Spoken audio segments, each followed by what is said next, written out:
So hello friends, welcome back to my channel Sri moms tips. Sri moms టిప్స్లో ఈరోజు video వచ్చేసి చిన్నపిల్లలకి అంటే 2 నెలల లోపు పిల్లలకి మనము సర్ది దగ్గు ఇలాంటివి ఉన్నప్పుడు కొన్ని మిస్టేక్స్ చేస్తూ ఉంటాము. సో అవి చేయకూడదు అని చెప్పడానికే ఈరోజైతే మీ ముందుకు వచ్చాను. అవి ఏంటంటే, చిన్నపిల్లలకి చాలామంది ఏంటంటే ఫస్ట్ మెయిన్గా చేసే మిస్టేక్ ఏంటంటే సర్ది ఎక్కువగా దగ్గు ఎక్కువగా ఉన్నప్పుడు విక్స్ వేపరప్ అనేది రాస్తూ ఉంటారు, లేదంటే ఏదన్నా ఇట్లా ఘాటుగా ఉండే క్రీమ్స్ అనేవి రాస్తూ ఉంటారనమాట. అంటే జెండు బామ్ కానీ ఇంకా ఏదైనా సరే ఈ దగ్గు తగ్గిపోతుంది అన్నట్టుగా. అండ్ పసుపు ముద్ద పెట్టడము, దాని తర్వాత వాము వెల్లిపాయ ఇలాంటివన్నీ నోట్లోకి ఆ రసం పిండడం అవన్నీ చేస్తూ ఉంటారు. సో చాలా డేంజర్ అండి, ఇలాంటివి ఏవి కూడా చేయొద్దు. తులసి ఆకు కానీ ఏది యూస్ చేయొద్దు 2 మంత్స్ లోపు పిల్లలకి. 3 మంత్స్ నుంచి కొంచెం పైన లేహ్యాల్లాగా రాయడం బెటర్, కానీ లోపలికి ఏమీ వేయొద్దు 3 మంత్స్ తర్వాత నుంచి కూడా. సో ఈ మిస్టేక్ అనేది మీరు అస్సలు చేయకండి. అండ్ బాడీ మొత్తానికి టైట్గా అంటే దుప్పట్లన్నీ కూడా టైట్గా ఫుల్ కప్పి ఉంచుతారనమాట. అలా కూడా ఉంచొద్దు. కాసేపు ఎండకు అలా చూపించండి. ఎప్పుడు ఇంట్లోనే బయటగాలి తగలకుండా చల్లగుంది అనేసి ఇంకా ఎండ తగలకుండా బయటికి తీసుకెళ్లకుండా ఇంట్లోనే దుప్పట్లన్నీ కప్పేసి అలా ఉంచుతారనమాట, గాలి ఆడకుండా. సో ఆ మిస్టేక్ కూడా మీరు చేయొద్దు.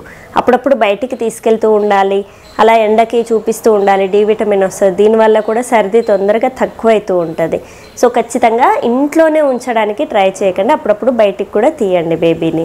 అండ్ కొంతమంది రూమ్లో హీటర్ అనేది అంటే హీట్గా వచ్చేటట్టు పెట్టుకుంటూ ఉంటారనమాట. సో ఇది కూడా ఎవ్రీ టైం ఇది అంత మంచిది కాదు. ఎక్కువగా చల్లగా ఉన్నప్పుడు యూజ్ చేయొచ్చు, కానీ అప్పుడప్పుడు ఆఫ్ చేసుకోవడం కూడా చాలా మంచిది. సో ఇది కూడా ఎక్కువగా యూజ్ చేయకూడదు. అండ్ చాలామంది ఏంటంటే ముక్కులో కొబ్బరి నూనె అనేది వేస్తూ ఉంటారు, ఎందుకంటే బ్రీత్ అనేది బాగా ఆడుతుంది అనేసి.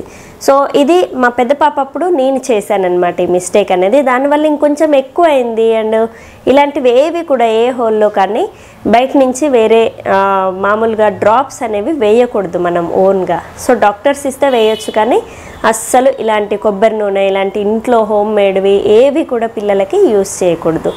అండ్ ఇన్హేలర్స్ కూడా అంటే ముక్కులో మామూలుగా ఇట్లా ప్రెజర్ కొడుతూ ఉంటారు ఇన్హేలర్స్, ఇవి కూడా అస్సలు వాడకూడదు. ఎంత బ్రీత్ ఆడకపోయినా హాస్పిటల్కి మెయిన్గా మీరు చేయాల్సింది, పిల్లలకి సర్ది అయిందని అంటే వెంటనే హాస్పిటల్కి తీసుకెళ్ళాలి. నెప్లైజేషన్ అనేది పెట్టి మనకి కఫాన్ని తగ్గిస్తారనమాట. దానికి తగ్గట్టుగా యాంటీబయాటిక్స్ అనేవి ఇస్తూ ఉంటారు, సిరప్స్ వాడి కొంచెం డాక్టర్ చూసి వాళ్ళ కండిషన్ని బట్టి మెడిసిన్ ఇస్తే వాడితే చాలా మంచిది. కానీ మనం ఓన్గా ఏది కూడా చేయకూడదు చిన్నపిల్లలకి. ఇది 2 నెలల లోపు పిల్లలకే కాదండి, 1 ఇయర్ లోపు పిల్లల వరకు కూడా మీరు ఇలాంటి సొంత ప్రయోగాలు ఏవి కూడా చేయొద్దు. ఏదైనా కానీ డాక్టర్ దగ్గరికి వెళ్ళడం చాలా మంచిది. అండ్ చాలామంది యాంటీబయాటిక్స్ ఏం చేస్తారంటే ఇంతకుముందు ఇచ్చిన యాంటీబయాటిక్స్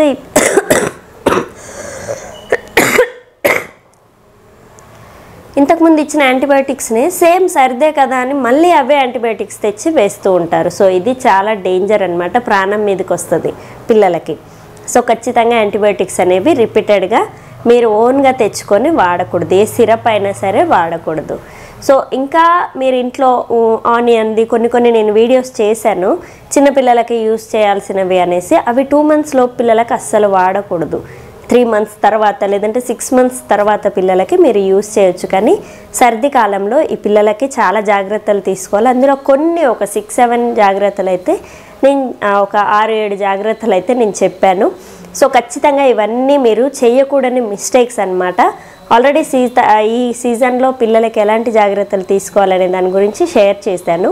సో ఇవి కూడా సరిదైనప్పుడు మీరు చేయకూడని మిస్టేక్స్ కూడా ఈరోజు చెప్దామనేసి మీ ముందుకైతే వచ్చాను. సో చాలామందికి పిల్లల గురించి తెలియక అన్ని సొంత ప్రయోగాలు చేస్తూ ఉంటారు. ఈ సర్ది ఊపిరాడకపోవడం పిల్లలకి ఇలాంటివన్నీ ఉంటాయి, కఫంతో గుర్రు అనడం ఇవన్నీ చేస్తూ ఉంటారు. సో ఓన్గా మీరు ఎలాంటి ప్రయోగాలు చేయొద్దని అండ్ డాక్టర్ దగ్గరికి వెంటనే తీసుకెళ్తారనేసి ఈరోజు ఈ వీడియో మీకు షేర్ చేస్తున్నాను. సో చూసారు కదా ఈరోజు video. And thank you. Please subscribe my channel Sri moms tips. Thank you.